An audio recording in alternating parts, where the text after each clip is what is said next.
Hi, my name is Patricia Cuni, and I'm going to be talking to you about how to create great content that people love and ranks amazingly. And I am delighted to be part of the Outranking Summit. So thank you very much to the organization for inviting me.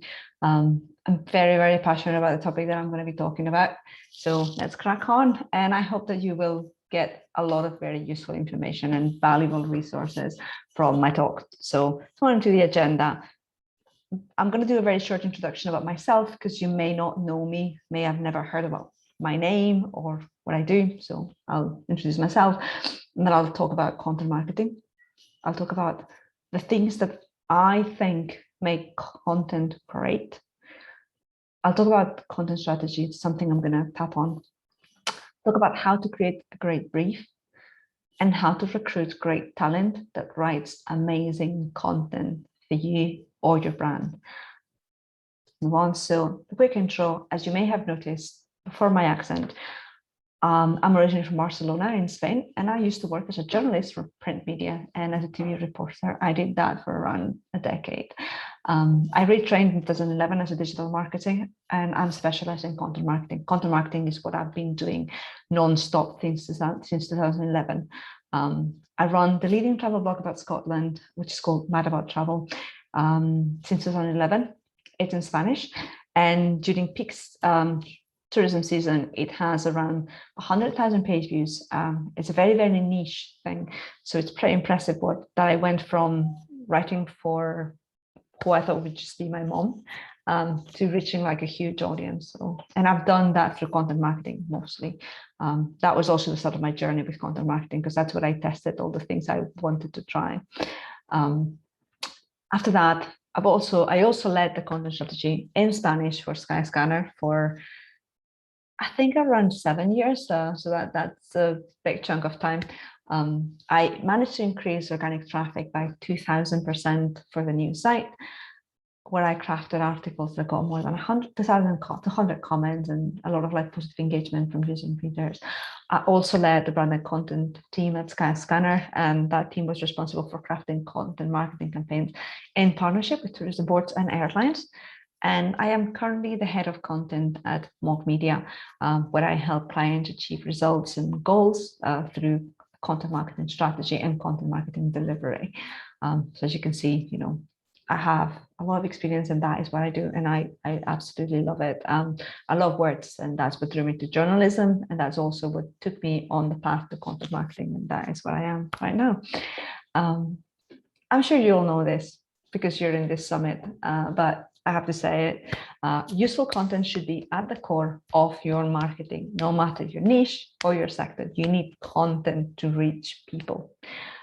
No matter what, you really, really need content. I'm sure you've been bored to death with things like content is king, but it's true. Content is king. You need content if you're going to be marketing anything out there.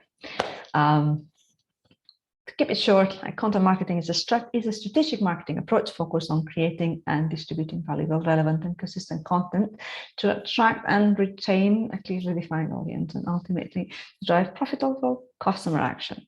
So instead of pitching your products or services and being very salesy, you are providing truly relevant and useful content to your prospects and customers to help them solve their issues. That is what you're doing. You're doing it through content. You are presenting yourselves as being useful. Content is the present and the future of marketing. That's what it is. Like, you will always need content. There's lots of companies, there's a lot of information out there. You may get, bombarded with lots of content, but how relevant is that? How spammy is it sometimes? What makes content marketing so intriguing in today's environment is that you need to create something that reaches people in a useful way, that is valuable and it's informative, and that gives them what they want. I always say that you need to give your writers what they want and what they're looking for, especially when you're writing content for SEO. You want them to reach you through Google, and you want them to land on a page that answers all the questions and that solves a problem.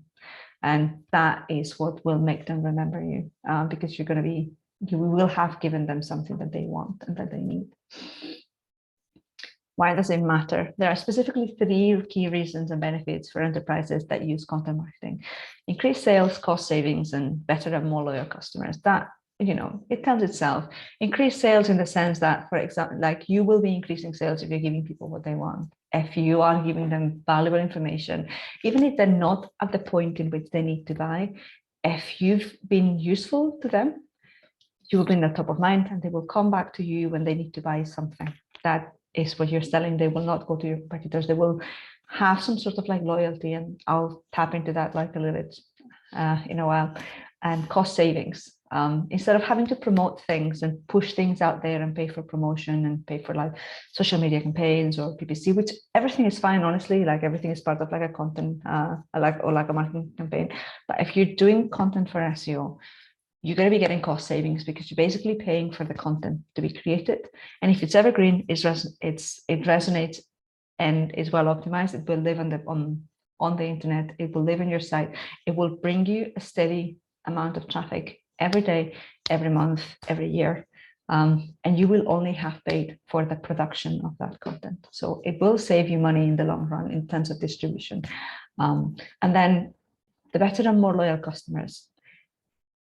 It is a true universally acknowledged, when you give people what they want, when you are useful, when you solve their problems and you help them out, they will keep coming back to you because you help them, and they will remember that there will be an emotional and connection and link established between the brand or yourself or your product and the customer or the user, the traveler, whoever that is. So it's another benefit to keep in mind.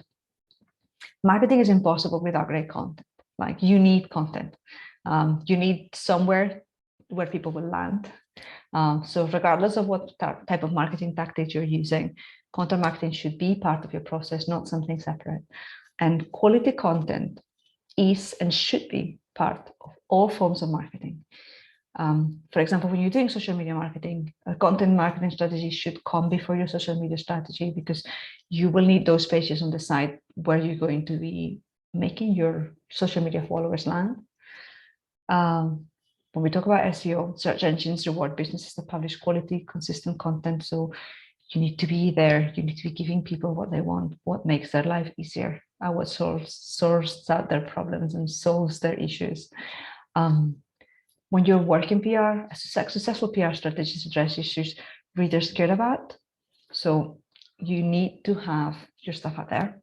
And for PPC to work, you need to create content behind it, because people are going to be landing somewhere. And you don't want them to land somewhere that's not fit for purpose. And if they do land in something like a page that's not fit for purpose, your bounce rate is going to go through the roof.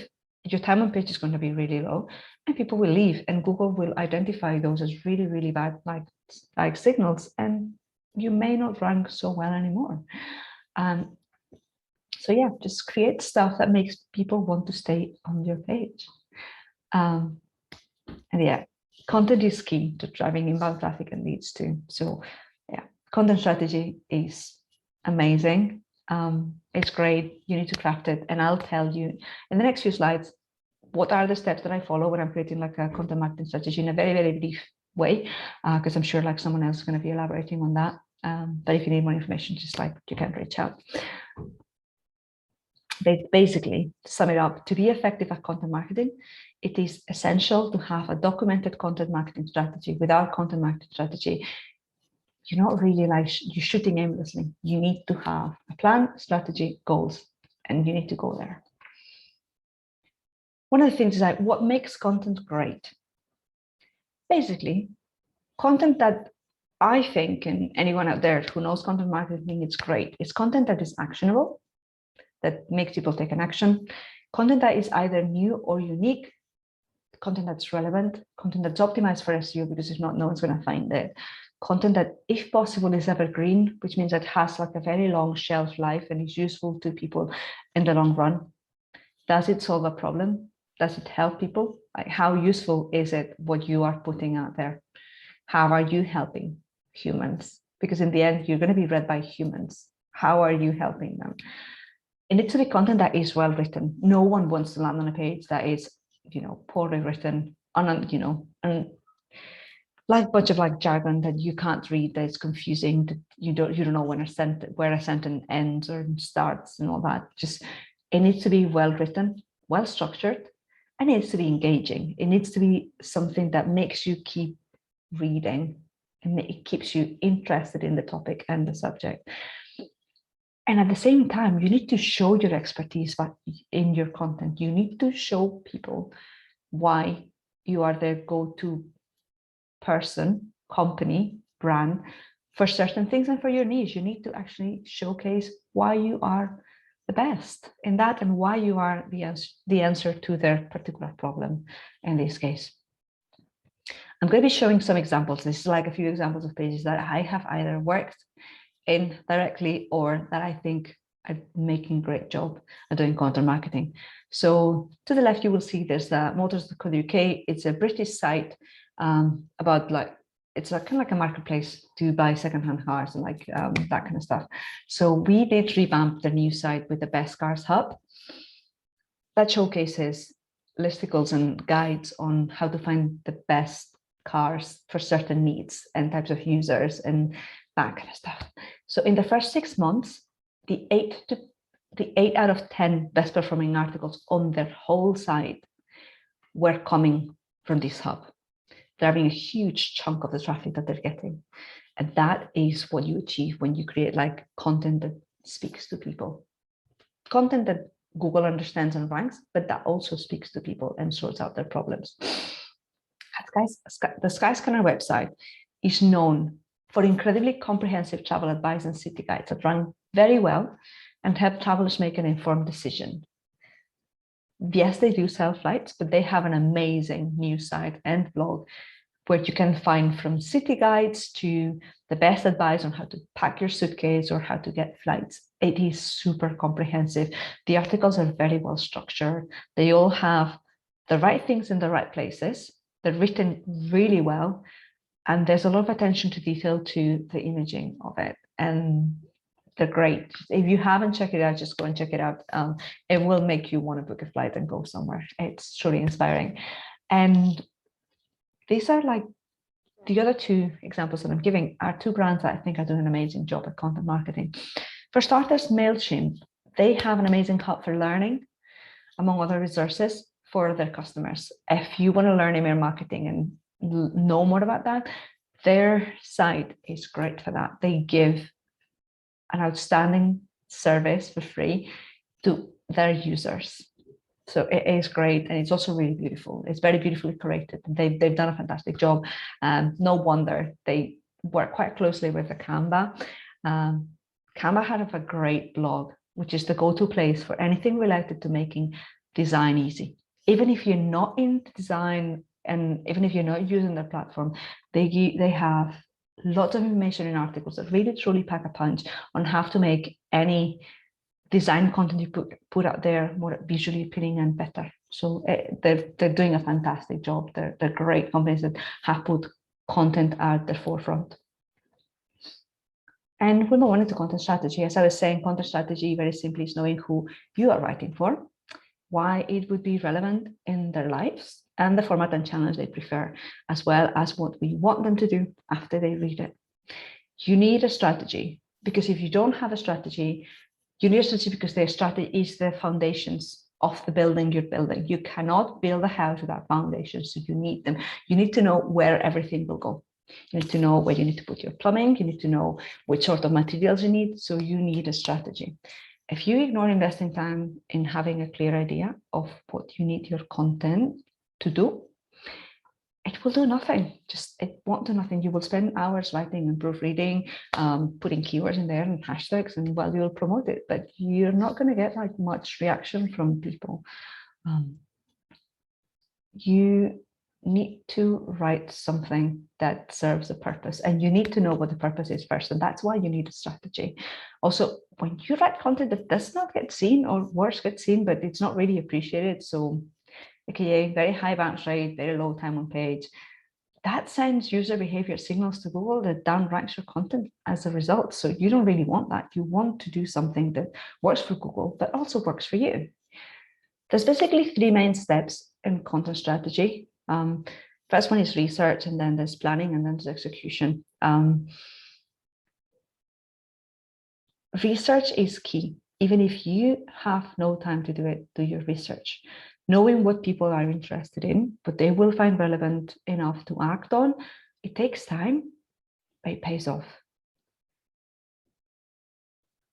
There's like 3 things that you can do when you're researching. First one is like do a content audit. Take stock of everything you have, white papers, internal speech, brand guidelines, media kits, whatever website content or collaterals you have, and put them together and actually analyze what you have. Then check what's working. I would usually start with the top landing pages on Google Analytics, as well as looking at the articles, blogs, or pages that got the maximum love. So whether it's like views, conversions, likes, or shares, but it will depend on your goal, but just have a look at that. Was it the keyword content? Was it the medium? How were they promoted? Why did that work? And also learn from the competition. You don't have to copy them, but dig out what other people have been up to, and don't be afraid to repurpose what you've done and make it better. If you think about it, no idea is really new. So use a tool like, there's plenty of them, like SEMrush, Ahrefs, whatever, and it shouldn't take you more than a couple of hours at most. I mean, depending on the site, maybe if the site is huge, it's going to take you longer, but invest the time, because it's going to be it will pay off. Then you need to have a plan. You need to have business goals. You need to know what is expected of you and the content marketing department. Content marketing is a huge field, and it's really important to drill down the reason why you're doing this, why you're doing it, and then, define roles and success.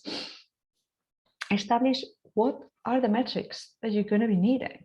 Like, what is going to be the measure for success in what you're doing? You need to set that up first before you start creating anything.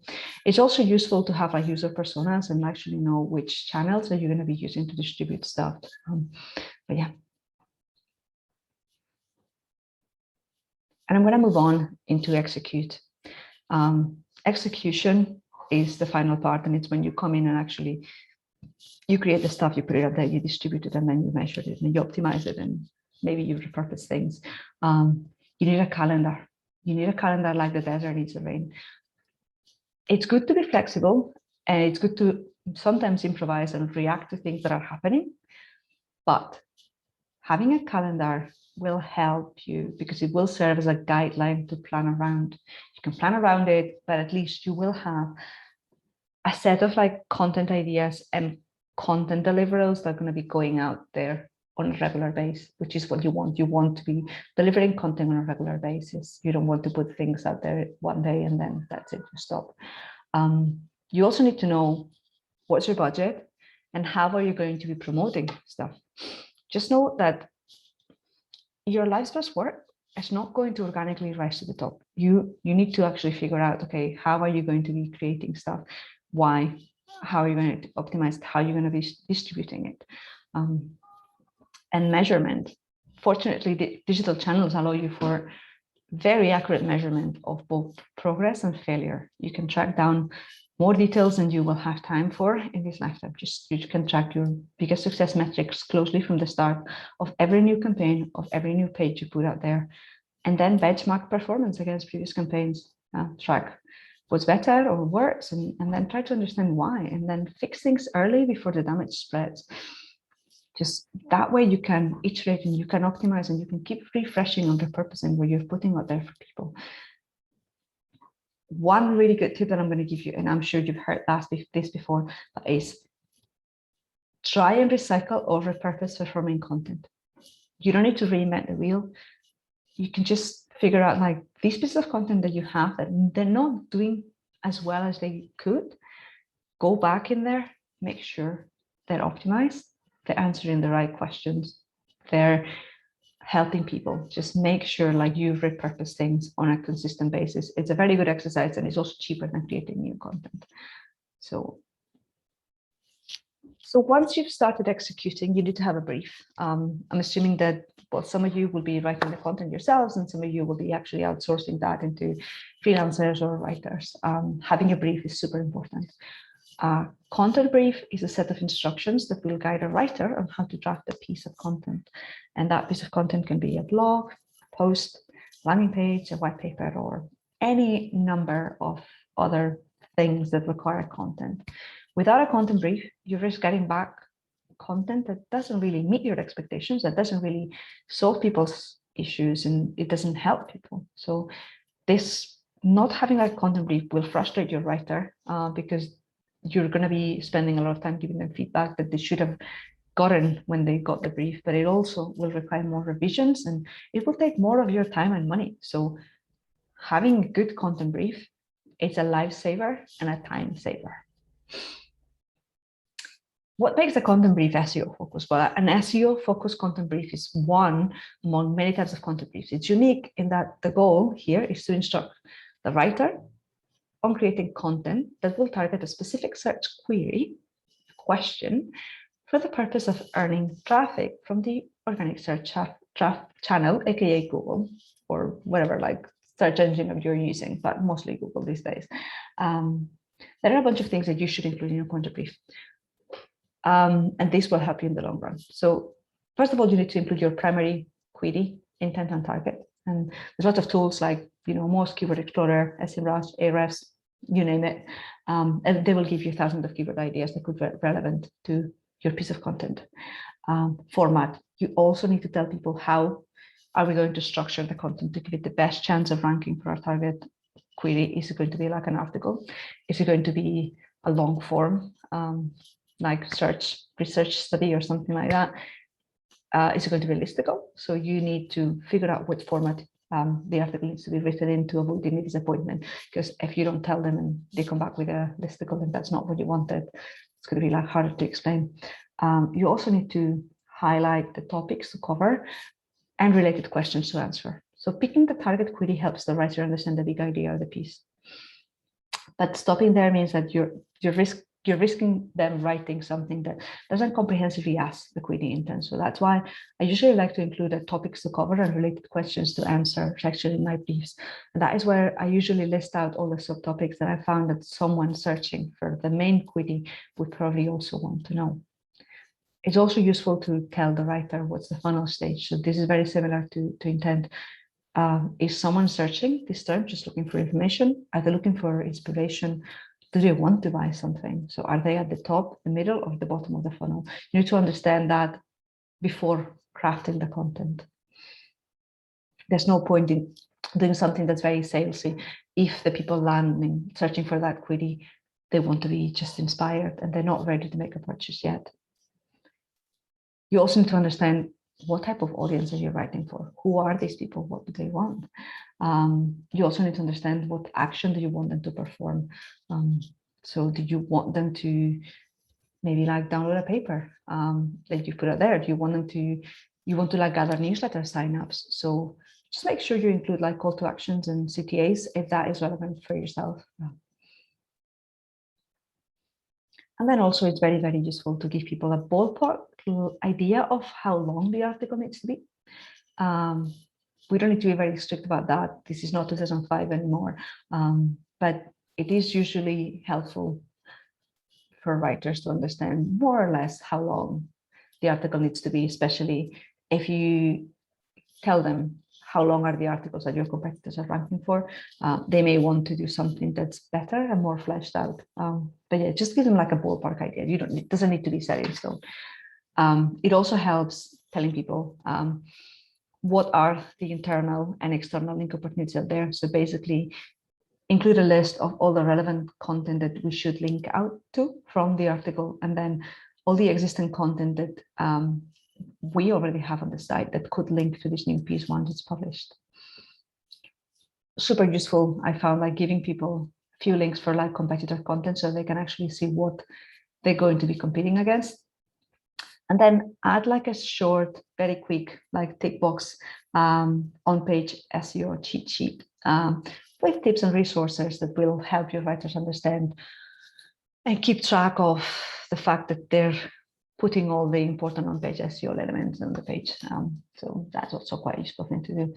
This is like a short summary. As you can see, primary query and intent, the format, competitor content, topics, the funnel stage, the structure, the audience, the goal or action you want them to take, an on-page cheat sheet, the length, the link building opportunities, and of course the H tags. You want them to know where they have to be putting H2s, H3s, X4s. That is very important. And the don'ts.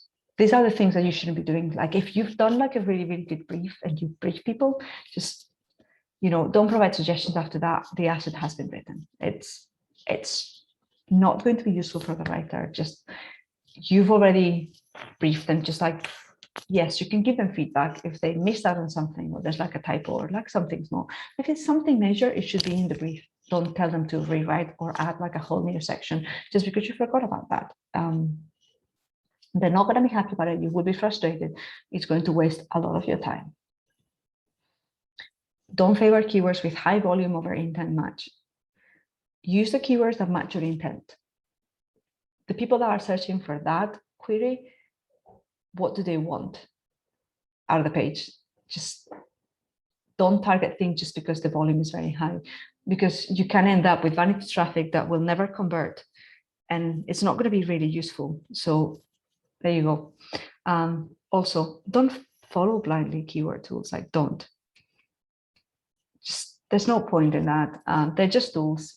They will help you, but in some cases, when a keyword is like a really new thing, you may not actually have all the information in the tools. So, just, you know, use them as a guide. That's it. And don't instruct writers to include things like include these keywords. It doesn't make any sense, especially not a certain number of times.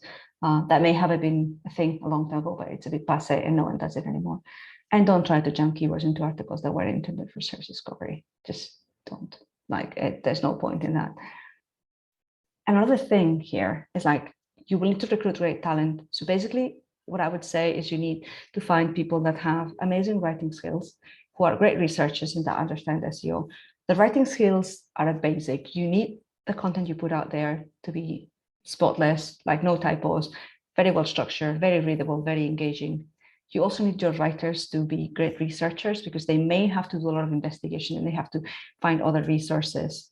And you need them to understand SEO. The SEO bit, you can teach them. If they don't know a lot, you can teach them, you can onboard them. So that should be fine. But yeah, they need to understand a little bit of it. And that's it. So thank you very much for tuning in. Thank you very much for listening to me, just like talking to you about like content marketing and what makes content marketing great. And if you need anything, you can reach out through Twitter on Mad About Trouble, which is the one that I use for the blog, but you can reach me out there, or you can just email me. I hope you found this interesting, and I hope you will enjoy the rest of the talks in this Outranking Summit. And if you need anything, well, I'm here. Thank you very much.